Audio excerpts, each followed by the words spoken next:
All right, here we go. Beckles and Recher podcast coming at you at the Dignitary Cafe, the coolest kava bar on the planet. How you feeling today, brother? I'm great, man. How about yourself? Life is good. Feel like we've been talking about the Buccaneers a lot already. It's the middle of the week. But they seem to be the talk of the town, and not for good reasons. No, and one of the things that I really wanted to be able to talk about today is a guy that you and I have discussed a lot. And again, we broke this down on my podcast on Monday. Ian joins me every Monday at 12:30 on the J Recher podcast. But it's a guy in Vita Vea where we see at times he's an unstoppable force. He's so incredible. In whether it's swallowing up the double teams or being able to rush the passer for a guy that big. But then you have a game like you see on Sunday in Buffalo against the Bills where Josh Allen runs for 3 touchdowns. So he is around the line of scrimmage. He is a factor, with the defensive line. He's mixing up with those guys, and Vita Vea has 0 tackles in that game. So the more and more you and I talk about it, and I kind of go back to, your thoughts on him and the inconsistent play where at times it does look like he's a world beater. And then at times you see a game like Sunday where he's invisible out there. It's kind of crazy. It's the ultimate conundrum of how could a guy be that good at certain times and then just completely disappear when you play some of your stiffest competition. Well, whether you're a Vita Vea fan or not, and I am a Vita Vea fan, if you say, do you want him on our defense, I think any defensive coordinator wants a Vita Vea, period, okay? So he's a good football player. Now, he reminds me a little bit of the Buccaneer defense. He's got a little front runner in him to where, like, if he's playing well or he matches up well against somebody, he'll overpower them. Still not take the game over, but still would overpower him. And then there's other games where he just disappears completely. That's the part that bothers me. And when I'm evaluating 3 techniques or under tackles or defensive tackles, whether it be Joe McCoy, whether it be Kalijah Kancey, whether it be J.J. Watt, it doesn't matter who it is, okay? I'm looking at the whole picture. I'm not looking at just the plays they make. I'm looking at the plays they don't make. I'm looking when they're backside. I'm looking when they're double teamed. I'm looking at the whole thing because I've seen what a great under tackle looks like. I played against whether it be Warren Sapp or John Randall or Chester McLaughlin or some of the other Reggie White. We're talking about Hall of Fame players. I know what it looks like, okay? So when I was on Gerald McCoy back in the day, and I'm like, he's not a complete football player. It's an effort thing. Like, there's certain players do some things well, all right? We'll say Gerald McCoy. Gerald McCoy has a great get-off, okay? He doesn't change directions very well. He doesn't use his hands all that well. His effort level is good, but it doesn't equate to anything, almost like a Yaya Diaby, okay? So every player is different. Vita Vea at times is just unblockable because of the situation and his size and his ability. But there's sometimes where that effort level to me is almost minimal. Right. And that drives me nuts. So I still do believe there's another level of Vita Vea that can be there.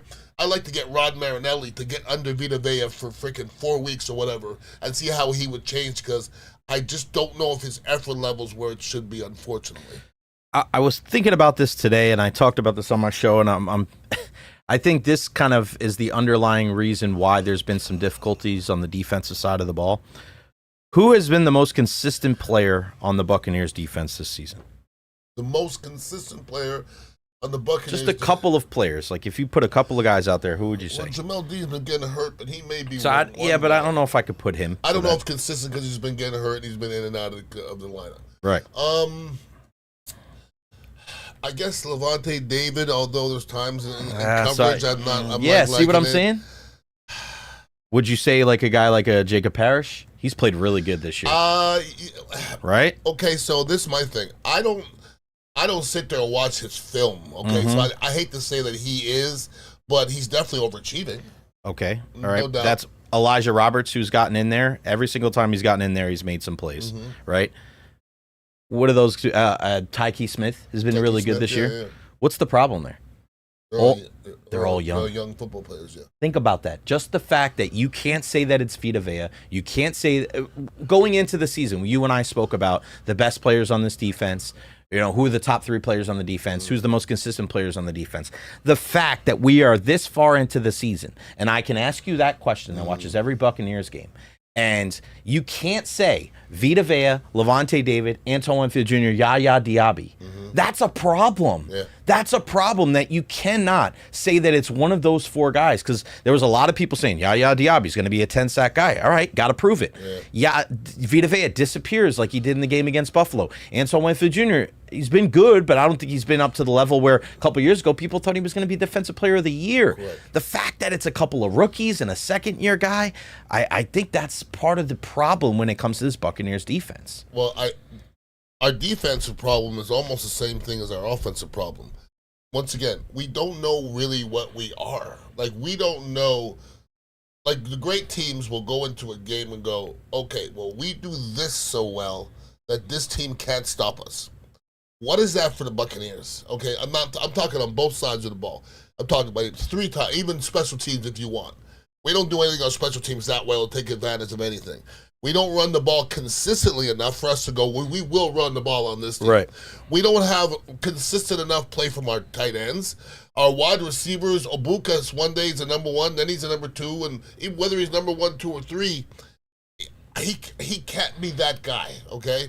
If he's 2 or 3, I think you're in the best, shape around, but he's still not a 1, okay? Because he's still out there figuring things out himself. So apply what we just said on the defensive side of the ball to the offensive side of the ball. Yeah. What does that mean when you're a team? And it's one thing if you're a shitty team. It's one thing if you don't have a lot of good players on your team. But what does that mean if you're the Buccaneers, that you're still in first place? Yeah. But your best and maybe your most consistent players this year are your youngest guys. I think on one side of the ball, you look at it, or one side of the coin, you look at it and say, it's probably a good thing, because when you get some guys back, then those guys can kind of slot in where they need to be. But then I also look at it as there's no way that you can sustain that all year long, because these rookies are going to hit a wall. They're not going to be productive all season long like they have been early on. So if Parrish takes a little bit of a step back, if Roberts takes a step back, if Emeka Buka, like kind of we've seen the last couple of weeks, takes a little bit of a step back, I think that coincides with the slide, because the other veterans and guys that have been there for the last couple of years haven't stepped up. Well, we talk about timing, Jay. It's going to be about timing. Right. It's going to be about when we get certain players back, what these certain players look like when they get back. There's a lot to do with that, man. I mean, Mike Evans, when he gets back, do we know what we're getting? Do we know what we're getting with Chris Godwin? Talk about Kalijah Kancey. Is it a possibility? Do you want to get a guy back that's back for his first week, that's in week 20? Right. Is that somebody that do you think that's going to be somebody's going to add to the equation? So it's about timing, and it's about sometimes when you see basketball teams, okay, in college, the beginning of the year they don't look great. They start to play a little bit better. Then towards the end they're starting to play a little, because they're starting to understand the system, and they're locking in, and they understand things. They understand why to be here, why to be there. And you start to get better, so it's about peaking at the right time. And sometimes when you have backup players that are playing a lot and they're not normally supposed to play, and they're getting better, when you get these other players back in, sometimes it is conundrum, because you don't know whether you can bring these guys have been playing well. Right. You don't want to mess up the... Do you want to mess with it? Do you want to put Mike Evans back in? Do you want to put Godwin back in and mess up what we got going on? So, but the good teams figure out a way, don't they? Yeah. The good teams figure out a way. They do. But that's what you have to hope that you can get, because you want to hope to have that problem. That's a good problem to have. Too many athletes is a good problem to have. Exactly. Definitely. Shout out to everybody. Look at all the people that are chiming in on the chat right now. Nate and Benny. Nate is saying, there has been no consistent players on the Bucs defense. There has been a lot of flashes. Nobody consistent. Shout out to Steinbauer Sports and Eddie Spaghetti. Appreciate you guys as well. Eddie Spaghetti. Eddie Betty Spaghetti. Guys, share this on your social media platforms. Kill that like button. And, get in on the conversation. So when we look at this Buccaneers team and the skid that we've seen the last couple of years, how much of this do you put on the players? How much do you put on Todd Bowles? How much do you put on Jason Light?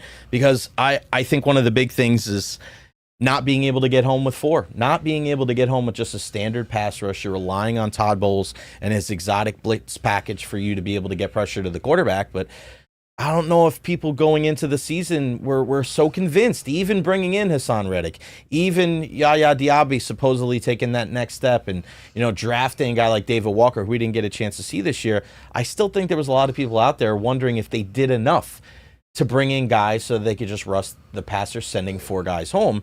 And then you go to the trade deadline and you don't trade any, and you don't acquire anybody. And we understand the value that Jason Light puts on these draft picks, but Beck, you look at it now, especially with Hassan Reddick only having a sack and a half this year and him being injured the last couple of weeks. I mean, where's that pass rush going to come from if you're going to try to only get it by rushing 4 guys? Because, listen, you may beat some mediocre teams, Ian, but you're not going to be able to beat some of these teams like the Buffalo Bills or any of these other top-tier teams. Are you going to be able to beat the Eagles? Are you going to be able to beat the Lions only rushing 4? I really don't know.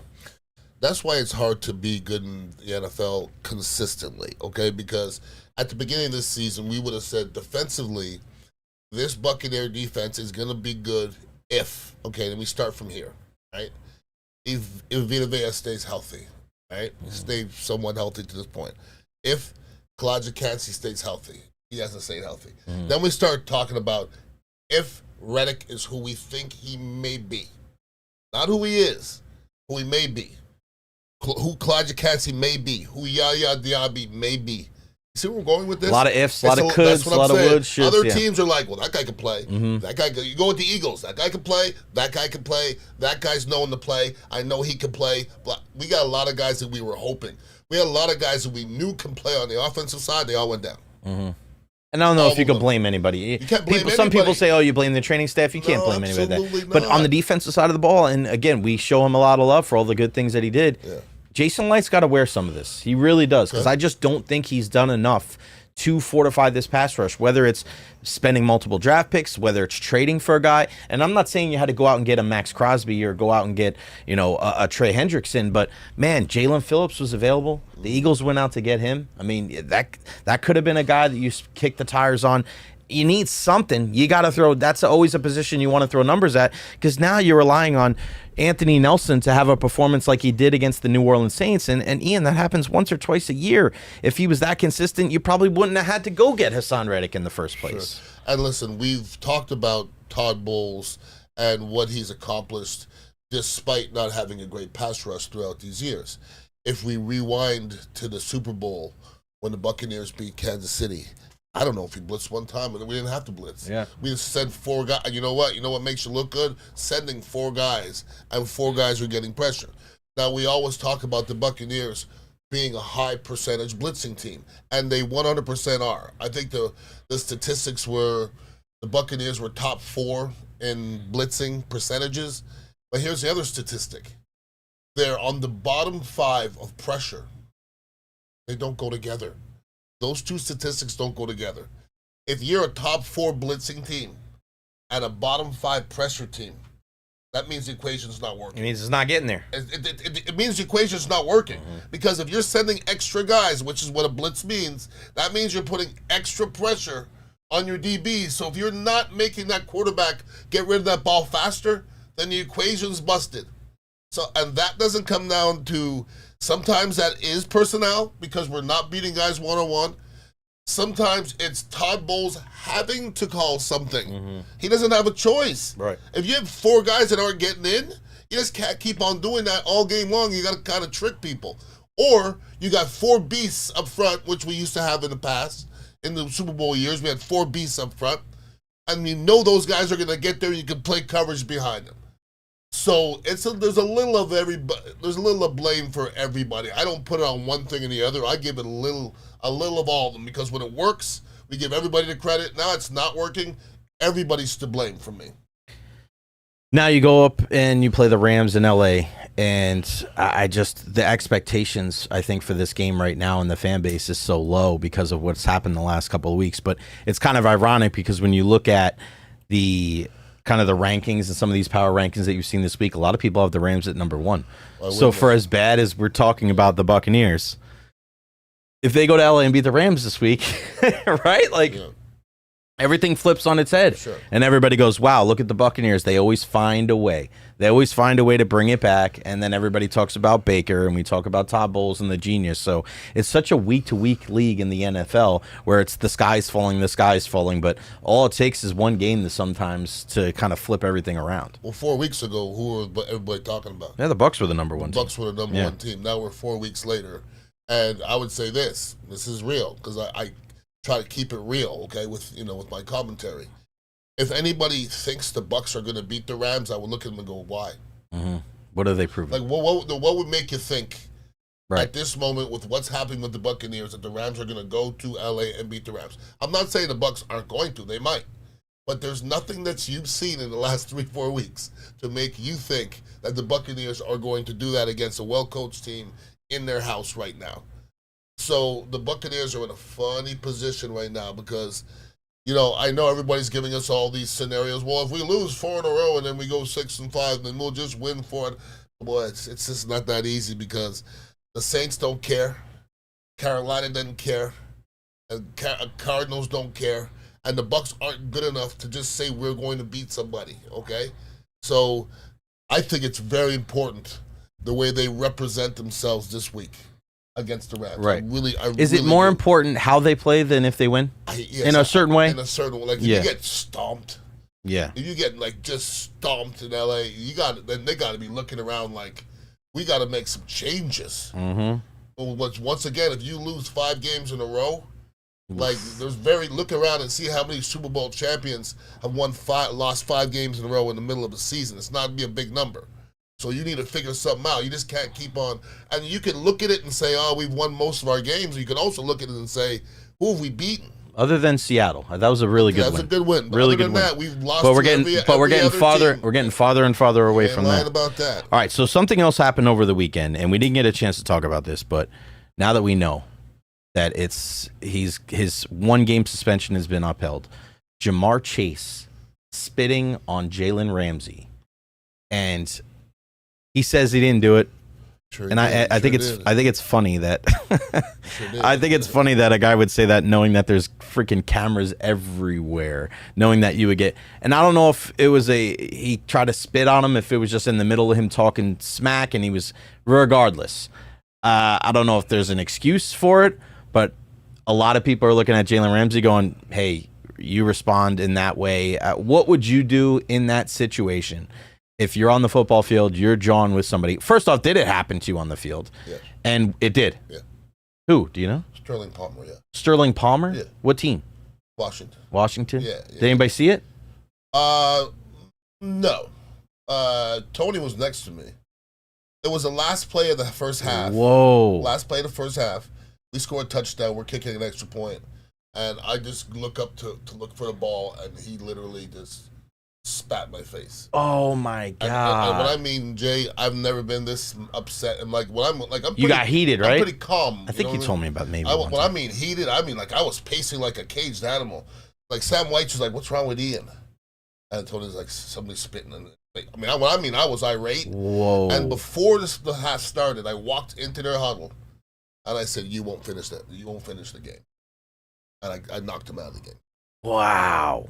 No way you think you're going to spit in my face and think you're going to get away with that. That ain't happening. Not it's the ultimate sign of disrespect. You can't do it, dude. You can't. And all these people that think they're going to get away with it, first of all, I'm going to say this. He got away with it, though, didn't he? Other than the karmic retribution that you gave him.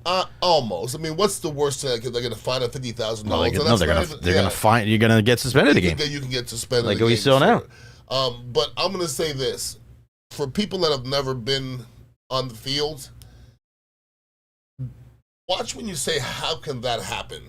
Okay? Watch out, okay? Because you ever been in a fight before? Or the people that say, you can't, you got to be the bigger man, don't respond. Okay. I thought it was kind of ironic because I was waiting for that response from certain people, but I've seen so many, including somebody like Mike Tomlin going, oh, what are you supposed to do? You can't let somebody spit on you. Yeah, you sorry, can't buddy. let somebody spit Sorry, on. buddy. But the thing is, I also understand the other side because I've been on the field and done things to where afterwards I'm like, what was I doing? Like, I'm in the fight mode. Like, when you're fighting you do crazy stuff, dog. Right. Like you can't even explain half of it. So the spitting part of it, I've never done it. I'm not gonna say I would never do it. All I can say is I've never done it. Listen, in this real world, when somebody shoots up a building, you know what everybody says? How do you get like that? Well, the last person that shot the building probably didn't watch and said, well, how do you get like that? Mm-hmm. Maybe we don't know how you get like that. But there's things that can happen to make you want to spit on somebody, that is for sure. I don't condone it, though. No, I mean, is it different because it's a wide receiver and no? Fighting is fighting, dude. Wide receiver and I was just thinking because you're constantly hitting each other on the offense and defensive line. Heat is heat. Yeah. I remember once in a game I want to say it was San Diego. We were playing somebody at home, and I think Vinny threw another interception, and I was just to a point where I was heated, and I was almost saw black, okay? And Vinny threw an interception. This guy was blocking me. I'm giggling, I believe, while he's blocking me. And I just blacked out, and I grabbed his face mask, and I tried to spin and hit his head on the ground. I tried to kill him, to be honest with you. And while I was doing it, I was like, what are you doing? And then the referee threw a flag. He looked at me and goes, what are you doing, 62? I looked at the ref, and I go, I don't know. Yeah. Like, I got to a point where I just forgot where I was at. You know what I mean? So you can get yourself to where you're doing funny stuff. So I hate to say I would never do it, but I've never done it. Put it that way. Yeah. I wanted to ask you about this. I look at a situation when we talk about the NFL, and you always bring up a great point of who does it hurt, right? Yeah. Any issues with Mike Evans being at the Magic game last night? None, right? None. He's hurt. What if he wasn't hurt? Zero. Who cares, right? Zero. Yeah, what do you mean, who cares? Was he at practice on time? He wasn't. He's hurt. But even if he wasn't, was he on practice on time? Mm-hmm. Yeah, was he okay? Was he tentative? Was he? I mean, come on. What are we talking about? He's human. Come on. No, I think so. The big reason, and I bring that up, is because I don't know if you saw, but Cam Skattebo was at Monday Night Raw on Monday night. I did see the whole shebang. What'd you think of that? When I first saw it, I was like, well, what is he doing that injured? Okay. Then I watched it again. It's wrestling. He wasn't going to get hurt. He's not going in the ring. They knew what they were doing. He knows exactly. That was, first of all, that wasn't real, okay? They knew exactly what's going to happen, who was going to push who at what point, who was going to say what. Schultz is very choreographed what he's saying the whole time. And when I watched it the next time, I'm like, you know what bothered me more? When Gronk was on crutches and he was dancing on the dance floor at one time, I was like, it's not smart to do. This one here, I just don't see any way he was going to get hurt. So it didn't bother me. It didn't bother me. I think it's so crazy, too, because you look at New York sports radio and everybody thinks like it's bad optics and the team is 2-9 and blah, blah, blah. It's bad optics because they're talking about it. Yeah. That's the only reason. But you know who's not talking about it? Everybody else. That's what I mean. Nobody. That's exactly like, right. What did you think was going to happen? And this is what I don't understand. When did everybody in New York become so fucking soft? Yeah. Like, you're supposed to be the concrete jungle. You're supposed to be the big bad media. Like, I don't quite understand why this is such a big deal. Everybody's clutching their pearls like it's the worst thing in the world. Like, dude, you play in the biggest media market in the world. Right. You're going to be courtside at Knicks games. You're going to be in the front row at WWE. You're going to be on Saturday Night Live. That's what happens.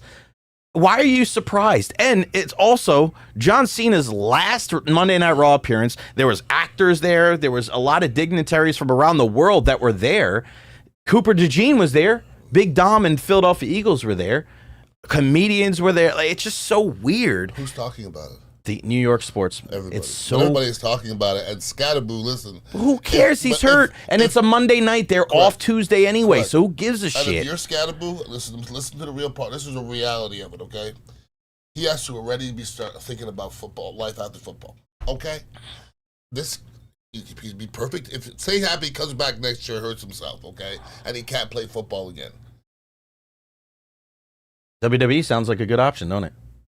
And as popular as he is, he's only played 6 games. And when you think about the kid, right, and how he plays, yeah, and what he's come from, perfect. That guy, no, but what I'm saying is that, like, you're worried about that guy, like, not focused in what he's doing. This guy did not start in this season. He's a mid-round draft pick. He literally gave his body to the fucking city of New York with the way he played. And you're worried about that guy? Let the guy have fun, man. He's not getting in the ring. Jalen Brunson got in the ring with Tyrese Halliburton last year with a chair. And nobody threw their arms up about that. And I thought it was ironic, too, that Natalia, who lives in Tampa, was actually on WFAN yesterday. Really? So every host is complaining and bitching and moaning about it, and then you have a wrestler in studio. Sounds very hypocritical to me. Switching gears a little bit, Colorado has been really struggling this year. Deion Sanders and his job there. What do you make of that? Because it's not even like a top 20 conversation in college football. I just think it's kind of ironic. Like, it's like out of sight, out of mind. No Travis Hunter, no Shador, and it's not even an afterthought. I don't even think people talk about it anymore. Well, listen, they are talking about it because we're talking about it. Okay? We are, but I don't know. But here's the thing. I think everybody's talking about not talking about it. Okay, but the long and short of it is, it's still Deion. We're still going to talk about Deion. I just want people to be fair. That's all. Because when Deion we took a team from nowhere and turned them around immediately and then had them contending, I still saw people hating him. And I'm like, wait a minute. What is he doing so bad? I mean, he took an organization that was stinking, turned them around, getting guys drafted high in the draft. Right. I mean, I think he's doing a pretty good job. And then when he falters now everybody's going to pile on him. You can pile on, that's fine, but did you give him credit? That's all I want to know. If you're giving him credit, like with Jason Whitlock, like I've not liked anything that's ever come out of his mouth, not one time, okay? So I guarantee if you go back and look at what he said about Deion or Stephen A. Smith or whoever it may be, like there's some guys that I don't particularly like, but I'll still give them credit when it's due. Right. I think that's important, okay? There's too many people now piling on Deion, say, I told you. A lot of people wait for you to fail to say, I told you. Well, man, give me some love when I'm succeeding. And that's the problem I have with Deion Sanders. Deion Sanders and Shador and everything to do with Colorado, they just catch so much Deion hate. Deion comes with a lot of hate. There's no doubt about it in my mind. Do you think he's going to be able to try to revive that program? Do you think he bounces? I think he goes somewhere else, probably. Yeah. I think he goes somewhere. I mean, I don't know. You can definitely get hired in Colorado. You know what I mean? I don't know how marketable he is at this moment, but, I don't know. What team Deion at? The team's trying to make a splash, right? Florida State. Right? Florida. If they get rid of me, I don't know, Florida, but not Florida. No. It's not going to work. No, I don't think so. Won't it, though? Won't it? Do you think he would be better at a different program? Well, better? Yeah, I mean. I think he would do all right recruiting in Florida, probably. Recruiting's not that hard anymore. It's just about money. No, it's not about recruiting. It's about coaching, money. Isn't it? But money. It is. I mean, coaching cool, but wherever Deion goes, he's going to get mad exposure. That's for sure. Deion's worth the money.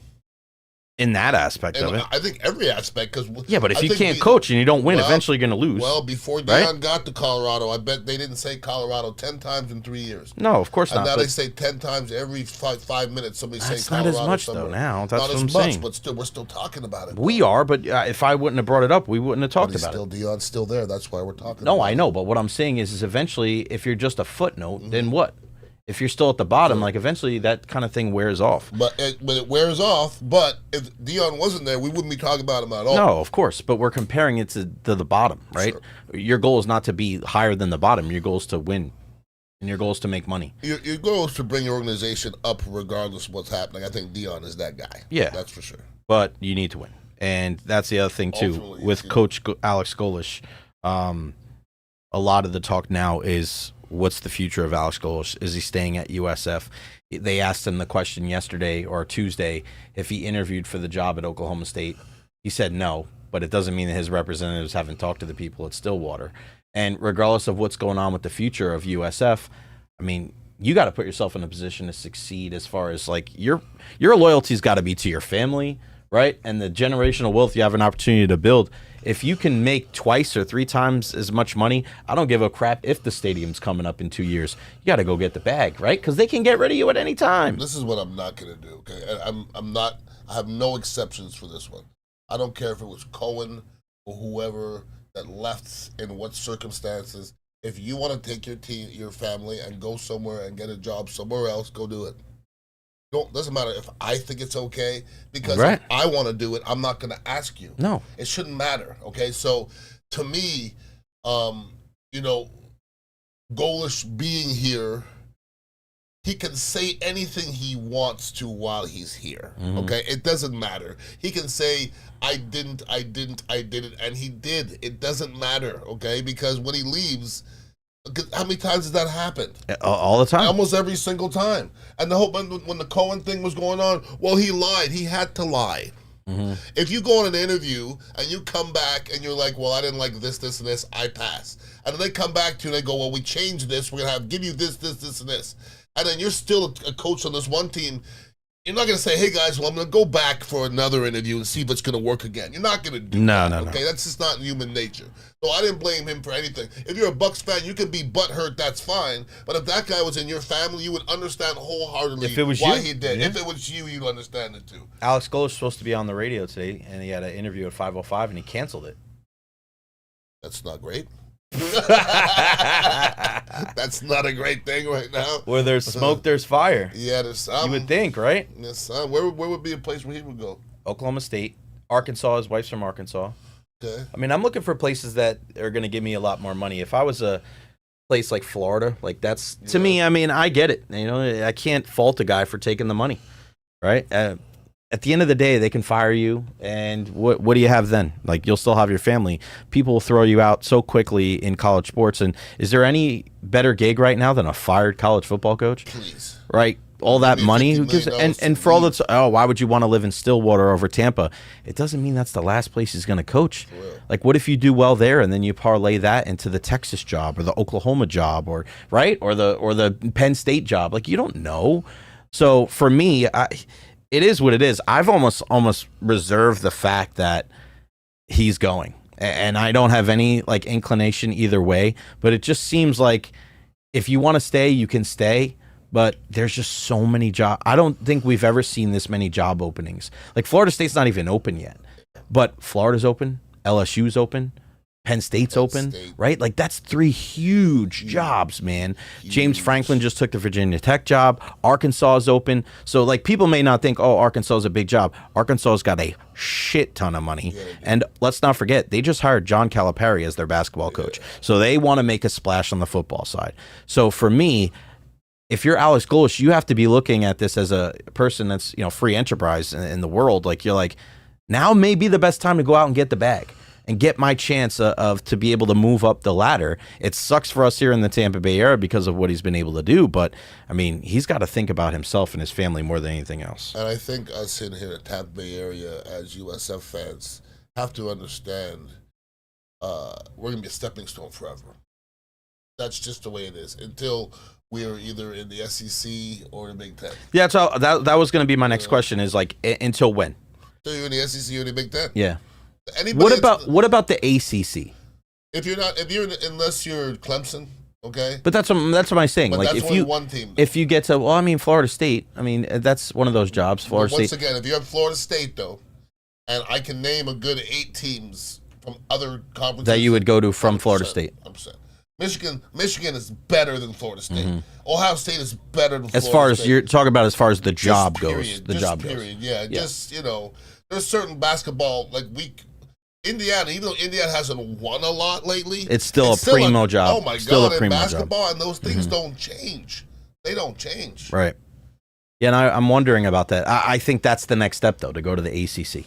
100%. Because I think if you go there and you play football and you're telling me every single year you're going to play Florida State, Miami, and Clemson, that's huge. No doubt. If you tell me on the basketball side you're going to be playing Duke and North Carolina, I think that's because, remember, it's the whole program. I mean, it's the entire athletic program as a whole. We know the 2 moneymakers are football and men's basketball, but you get those 2 teams in the top 25, that's when your corporate sponsorship goes up, and then you do position yourself in a position to maybe go to a big SEC. I don't know if they'll ever go to the Big Ten, but UCF's in the Big 12, and they really haven't done anything, right? Like, that's the kind of crazy thing. And listen, I really do see USF coming up, and I do believe bringing Derek Brooks in is going to do something. Mm-hmm. Well, it's going to open up doors, that's for sure. The stadium for sure is going to add on to what they're trying to get accomplished. But in what way? That's the thing. So I'm talking to our pal Greg Wolf about that last thing. He's like, oh, the stadium and Derek Brooks. And it's just like, what does that do for a head coach? What does that do for a head coach when you know that you're looking at that job and you're looking for the prospect? Like, if Alex Golesh leaves, what does he care about Derek Brooks and Rob Higgins and the stadium? Yeah. So what does that draw do for a coach? I don't know if it really does as much as we think. It's cool. I think it helps us grow as a brand. But as far as putting USF at a position where it's like going toe-to-toe with Florida State or Florida or Miami or anywhere else, I don't know how I think it helps more in kind of the – I don't know how much it helps. I think it does help because I've seen where Indiana's gone. When I was in Indiana, we were good. We weren't great. Now they're great. And I see what's the change, okay? But what's made them good? I mean, what's made them more attractive? They're good. Well, that's part of it. If I tell you where Indiana plays, and people go, well, Indiana, where does Indiana play? Sure. Nobody that's even a big college football fan like myself, I couldn't tell you where their stadium is. No. If you say, hey, do they play at a pro place? Do they play? I know they don't play at Lucas Oil where the Colts play, but, I mean, people are making all this big thing like, oh, this and that. Like, the only thing that matters to me is Curt Cignetti's a fantastic coach. They're the number 2 team in the country, and they have Mendoza. Like, even if you don't know anything else about Indiana, those are the 3 things you know. So at the end of the day, as much as we want to talk about the guys that aren't on the field and a prospective stadium, you have to win or the rest of the stuff is irrelevant. There's no doubt about it. But the thing is, right now, the place to be seen, I'm positive, is going to be in that stadium, okay? And USF playing over here, away from the campus, is not, there's no energy. There's an energy to having a stadium on the campus. You know what I mean? There's an energy to go into a Lightning game, okay? It's about an energy. I don't know if USF has any energy whatsoever. Tony Mayberry, his son's playing for Mississippi State, and he showed me a picture of them coming out of their bus, and they walk somewhere, and they walk along, and I go, what the hell? Like, Jay, I've never seen anything like this. Like, the kids are walking through thousands and thousands and thousands of people. And I'm thinking, see, that's an experience. Like, there's no way that if you're going to Mississippi State or USF, you go watch that Mississippi State experience and then watch USF experience, and it'd be the same. Because Ohio State, when I drove through Ohio State's campus, I was just like, holy shit. Like, this, I went to a Big Ten school, but it's still not that. So in order to get closer to the big dogs, we got to do things closer. And I think having a stadium at a campus that's separate like that, it's got a little ragtag to it. It's obviously making the stadium they know that something's off, okay? They know they need that new stadium. And to me, having Derek Brooks as that stone and that stadium, it can't hurt. I guess my whole big thing is, like, I just think it's more than that. Because Mississippi State, what a great experience. They're 1-6 in the SEC. Correct. Right? Who cares what USF does in the new stadium if they don't win? Correct. So everybody, but they have to win, though. Mississippi State doesn't have to win. It's built in. Well, what if they don't? That's my point. Everybody's saying, like, oh, the stadium, this and that. Like, they won't. You got to win. If they don't win, it won't matter. That's what I'm saying. Well, I think we're saying the same things. Well, I'm saying that they need to make sure that they put together a great product on the field and have a good coach. Because, shit, man, if it wasn't Golesh, like, let's say Golesh leaves and they bring in another guy and he's more Jeff Scott than he is Alex Golesh. Yeah, that's great. But all you're doing is you're taking your ass kickings on campus instead of Raymond James Stadium. Yeah. And I've seen enough ass kickings to know that it doesn't matter where you play. You better have a good freaking team or you're going to be in big trouble. Yeah. And then all that experience of listen, you have all these recruits out there and they come to your games and yeah, it's a great stadium on campus. That's awesome. You get your ass kicked. Do you think those people want to go there? No, sir. Well, give me the reason why Indiana's accomplishing what they're accomplishing. You think it's because of the experience on campus? Give me the reason why. They're winning. It's this Cignetti, though. He's the reason. Yeah. If you take him out, it's over. Yeah, but what do you? That's my point, though. We're talking about where would you rather go, Indiana or Penn State? You said that you wouldn't go to Penn State if you're Cignetti. Why? Well, right? Do you think it's a better experience football-wise at Penn State or Indiana? Probably Penn State. I would agree with what you just said. But who cares? Because they're not in there like Indiana. We're talking about the lore, though, okay? I'm talking about the lore. But what does lore get you for an 18-year-old kid? Well, once again, but if you're Cignetti, why would you want to pick up and go to Penn State and then this be another name? You're never going to be above Joe Paterno. Yeah, but I'm talking about the players. Does the lore matter to the players, or is it a position? No.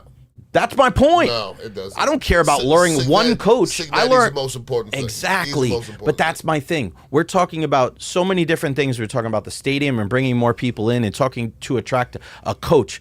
Bro, the goal should be attracting players. I know how important the coach is, but if you're losing, you ain't attracting shit. No, that's a fact. All right. Before we go, I want to ask you about this. Last night, the Lightning won 5-1. The Bolts. Playing so much better recently. Bolts win, but no Jon Cooper behind the bench. And we don't know for sure, and it seems like it's something with his family. There was a personal issue why he wasn't at the game last night. I heard that he did enter the building in the middle of the game. But I just wanted to send our thoughts and prayers to Jon Cooper because he's always been so great to us, because he left after the game on Sunday very abruptly. And there were people wondering if it had anything to do with Team Canada. But then when he didn't go to practice Monday, he wasn't at morning skate yesterday, and then he wasn't at the game.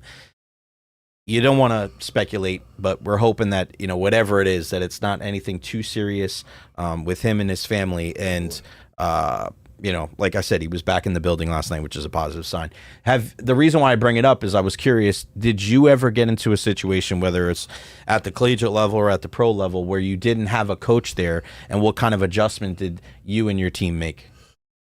I've had a lot of situations where there's been change of coaches. I know when I was in Philadelphia, Dana Bible was our offensive coordinator and was my first, well, this could have been my second year there. And then we just weren't moving the ball in the middle of the season. Musgrave, the guy's name was Todd Musgrave? Bill Musgrave? One of the Musgrave. And all of a sudden, he became the offensive coordinator, and Dana Bible was running the scout team, and it was just really weird. It was a whole weird situation. But listen, as a football player, you can't let outside stuff bother you.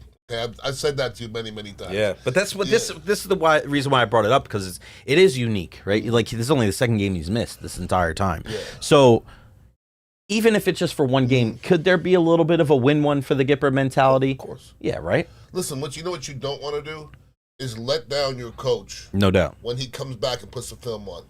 Yeah. Think about that. Let me see how these guys fought when I wasn't here. Mm-hmm. That's something that would go through my mind for sure. And those hockey players, I'm not worried about them. They're fine. Their mentality is fine. And I guarantee Coach Cooper, one of his things is strong mentality. Because anytime there's struggle, they figure it out every time. Not most of the time. Every single time they figure out a way to stop the bleeding almost every single time. Greatest coach in Tampa Bay sports history? Yep. Who's second? He's probably, pros or college? Second. Joe Urso's probably one. I was about to say Urso. I was going to say Joe. I'm being serious. Joey's number one because he's got 9 national championships. Okay, so he's number one. But as far as then it's Cooper too. But just pro side, because of course we got to show love to our guy Joe Urso. Shout out to them. Ring ceremony is actually in 2 weeks. I'm getting a championship ring this year. That's nice. Which is going to be great. Nice. So it'll be back-to-back champs. They've won 10 national championships at UT. 9 of them with him. 2, I think, as a player, and 7 as a head coach, which is nuts. But on the pro side, I think now, 2 Stanley Cups, 4 finals appearances, and the longevity.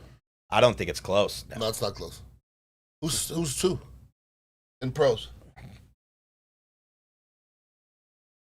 Who else is?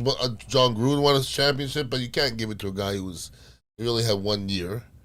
Damn, that's Tony Dungy didn't have a championship. We don't have many other championships. We just don't. Torts, that's it. But he's not number 2.